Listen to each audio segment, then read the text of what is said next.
All right, virtual reality promises to transform what we think about entertainment and the immersive qualities of entertainment, but how do you take it one step further than just an HTC Vive in a living room? Joining us to talk all about The Void, I love that name, is Charlie Howell from Polygon. How's it going, Charlie? Very well. How are you doing this evening? We're doing awesome. It's great to get you on here. I was reading through your piece and I'm fascinated because I'm totally like, I'm in on the VR thing. I want maximum immersion.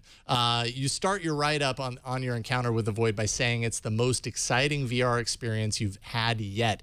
What sets the Void apart from the rest? You're completely untethered. I mean, that's the thing about the Void. They let you through the front door, and you're free to roam around. You're not tripping over the cables of the HTC Vive. You're not attached to your computer by a somewhat shorter tether like the Oculus is, and you're not. You don't have a phone strapped to your face like you do with the Gear VR. You were just out there running around. So it's completely wireless?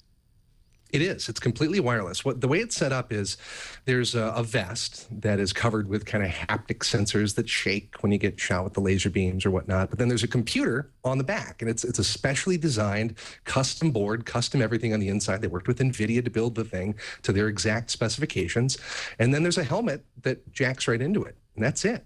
Wow. You're completely cut free. All right, so explain a little bit of the experience that you encountered. I know it's a 30 by 30 room. You're wearing this huge backpack, this special kind of helmet. What did you see in the Void? What did you do? Well, when the helmet was placed on me, the visor was brought down, and there was a wall in front of me. In real life, there was a wall, but when the visor came down, it was the same wall. And I was asked to put my hand up on that wall. And then, both in virtual reality and from the touch of my hand, that wall dissolved. And on the other side was a Mayan temple. And I just walked right through this plane. It was like a physical membrane that I passed through as the vest shook that I was wearing. And I was in there. And so it was an outdoor setting, and I went into this underground temple space under a Mayan ruin. And at one point, it opened up into a grotto. And so I was able to reach down my hands and grab the edge of the ledge that I was standing on. I was able to look underneath that ledge and see the cliff face that I was standing on and the water out there. And then this giant serpent, 2 stories tall, rose up in front of me and spit water in my face and blew hot air on my body, and it was all being triggered by the Void stage, as they call it. You're actually feeling those things. So when the beast is blowing hot air on you, you actually feel hot air blowing on your face. That's exactly right. That's they've got heaters, they've got coolers, they've got misters. It's all rigged up in there. Charlie, one of the big things about any VR experience where you get up, and this is why most VR experiences are still seated, at least for the Oculus Rift, is you may be in a virtual space, but you're also in a real space. And if the virtual space doesn't match up with the real space, you end up putting your head through a floor or trying to walk through a wall. But the Void uses something that they call redirected walking. Can you explain what that is? Because it sounds a little, well, interesting. Well, one of the creators of the Void, his name is Curtis Hickman. He's actually a card-carrying magician. And he's designed illusions for people like David Copperfield and Chris Angel. This is not a joke of any kind. He's actually done these things. And he has perfected the art of redirected walking. So when I was traveling from one puzzle to the next within this Mayan situation that they designed, I was actually walking in a circle. But to my eye, inside VR, I was walking in a straight line. And the way that Curtis explained it to me is that the Void stage with the magic of redirected walking is effectively limitless. They can take people wherever they need to take them, as far as they need to go, by just having them walk in a circle when they think they're going in a straight line. That's and trippy. It works. That's really trippy. Yeah, that's a great way to use a small space. I love it. The video that we were watching is a PR video, I guess. When it came out, a lot of people thought this was fake, right? I mean, but you were there. It's not. It's not fake. It's not fake at all. They took it to a TED Talk in Vancouver. They had people like Harrison Ford go through it and experience it, and it is no it works. But it's not done yet. right? So there's a few limitations.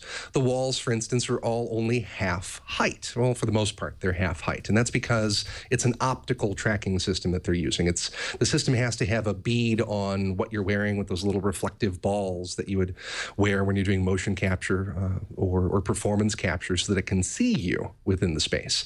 But eventually, they're going to have a radio frequency system. They'll be able to build those walls up a little higher, and it'll really, live up to its full potential from there.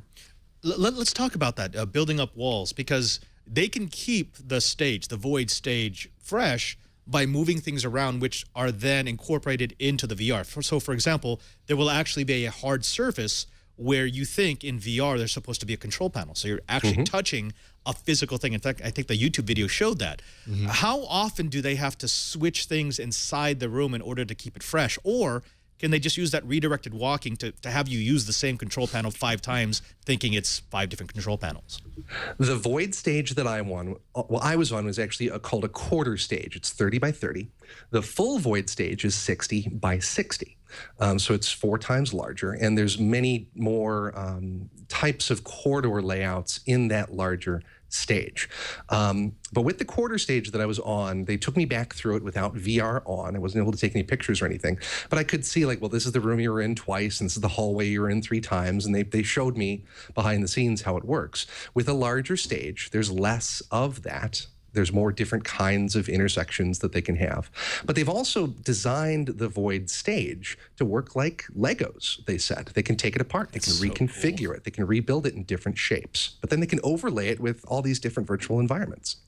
This is like modern day laser tag, but like on steroids, right. or modern day arcade, because arcades hardly even exist anymore. And the virtual reality, the future that we have that's right on the horizon of virtual reality. I could see these installations all over the place, and people would pay good money for an experience. What are their plans as far as that is concerned? As far as this is in outside of Salt Lake City, I believe. Do they have plans for expansion? How much would they charge? Do we have any details there? Some of the details they were able to give me, one of the target prices they talked about off the top of their head is like $30 to $40 for a 25 to 35-minute experience. They also talked about, a franchise model or a partnership model, or perhaps a pop-up model. So there's a number of different ways that they can do it with their quarter stage, or by putting multiple full stage 60/60 setups into a facility. They've already got architectural renderings of that facility as they envision it. I love that idea because, as it stands now, the technology is not, that's out there is not accessible to most people. We have the Vive here set up. It's right next to our office. We have everybody coming in. Have you used the Vive, Megan? Have you used it? One of our producers brought her kids in. It's just like, it's fun. Yeah. But I love the idea that it would be a destination. Mm-hmm. And the way that here's the other part of the story though, right? Curtis Hickman, his father, is Tracy Hickman. And if you've ever played D&D, Dungeons and Dragons, you know Tracy Hickman.